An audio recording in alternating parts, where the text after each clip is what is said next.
It is time, my fellow Luna fans! The throne is empty and Princess Celestia shall not interfere. She is sequestered, isolated, distracted, and completely incapable of escape. That's because I bought her tickets to a private showing of The Force Awakens.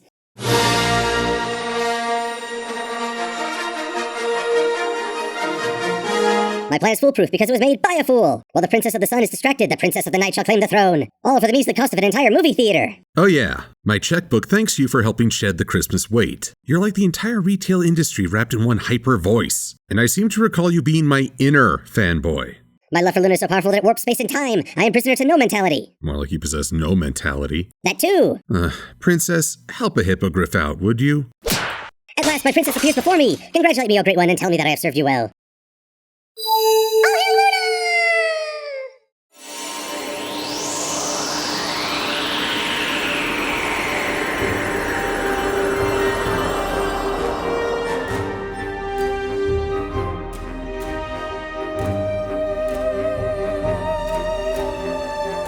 Okay, fanboying aside, I remain a staunch fan of Princess Luna. For all the highs and lows, I consider her to be the most fascinating of the four princesses, and perhaps the most mold-breaking member of the princess archetype. When considering Luna, it's pretty easy to focus on an event that would define so much of her life. 1,000 years in the moon.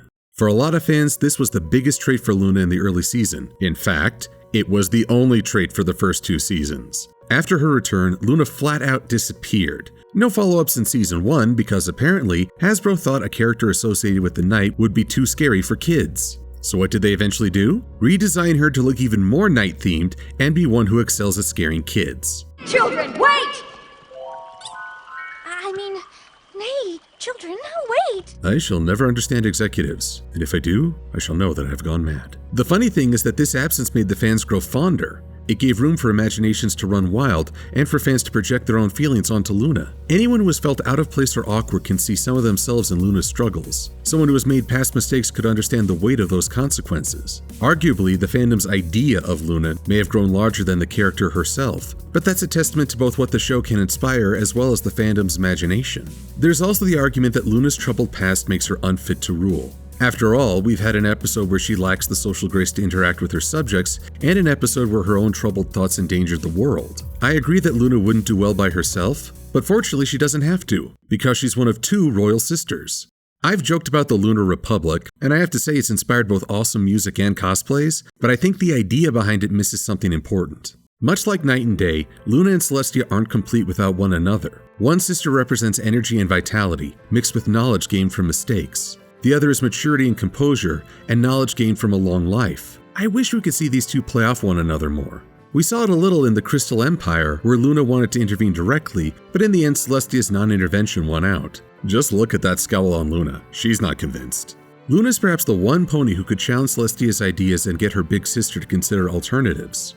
Unfortunately, that's gone underutilized. After the Crystal Empire, Luna seems to have fallen into step with Celestia, not questioning her plans. A shame, because I think many a fan enjoyed their sisterly spat in Slice of Life, and Luna really is the only pony that can show such a side to Celestia. If these 2 ever enjoy an episode together, I hope it's them approaching a problem from different perspectives. End-of-the-world scenarios need not apply. And Luna definitely has a different way of viewing things. Just look at how she handled the 3 Cutie Mark Crusaders. When I look at Celestia, she interacts with ponies, but the focus of her efforts is on Twilight's education. So much so that even rescuing a city of crystal ponies was secondary to testing Twilight's morality. Luna seems more interested in the everyday ponies, wanting not only their approval, but seeking to nurture their growth. She wanted to charge the rescue, and took a direct approach in helping the Crusaders. Opinions on these episodes vary, but my favorite would be For Whom the Sweetie Belle Toils. I still wonder if the nightmare aspects were Luna's doing or Sweetie Belle's own guilt running wild, but look at how Luna approaches this. She interrupts a nightmare and immediately connects with Sweetie Belle over how it feels to be outshone by one's sister.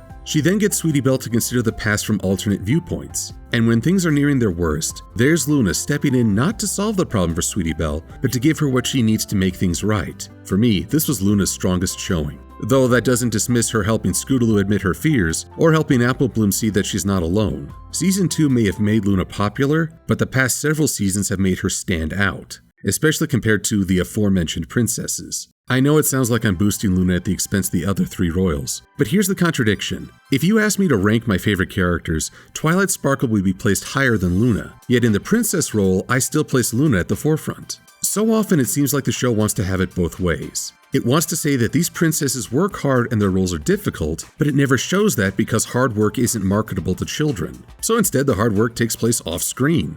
Consider Celestia, the true ruler, and the limited showing for her reign. Biggest thing she's been doing outside of a celebration? Paperwork. Strange how the Crystal Empire offered these two some characterization, but was the weakest of the two-parters in my book. Now consider Luna, who had ponies flee from her in terror, and there were no cheers or parades when she helped the Crusaders. In a strange way, Luna's fall into Nightmare Moon left the door open for her to become a more diverse character. The show isn't trying to make her look perfect, and I think that's what saves her from suffering from underutilization.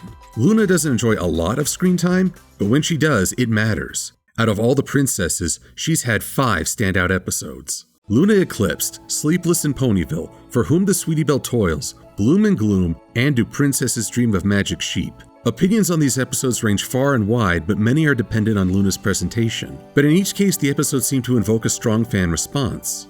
Contrast that with Celestia, Cadence, or Twilight's roles. I fear they're not allowed to make as big an impact because the show is playing it safe. Luna is allowed to be a risk because she's allowed to be a non-traditional princess. In fact, with her darker theme, bombastic attitude, and focus on her work, Luna might live up to the claim of redefining what it means to be a princess.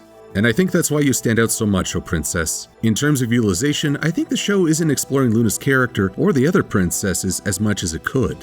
But because of Luna's unique history and status, she not only makes a big impact when she appears, but she gets fans thinking. To this day, she remains one of the biggest discussion points, and I'm all for an idea that gets folks' imaginations and creativity going. That's not to say it's always perfect. Next, we'll be discussing how well Luna's presentation can help or hurt an episode. And as a fan, Luna, I'm offering you a little preemptive karma. Odds are I will drive you batty when I review Do Princesses Dream of Magic Sheep, so get your kicks in now. Banish me to the shadows. Launch me into space. Send me that marshmallow dream where you wake up and find yourself in Las Pegasus with a bathtub full of mayonnaise. That one always confused me. Go ahead. Give me your best shot.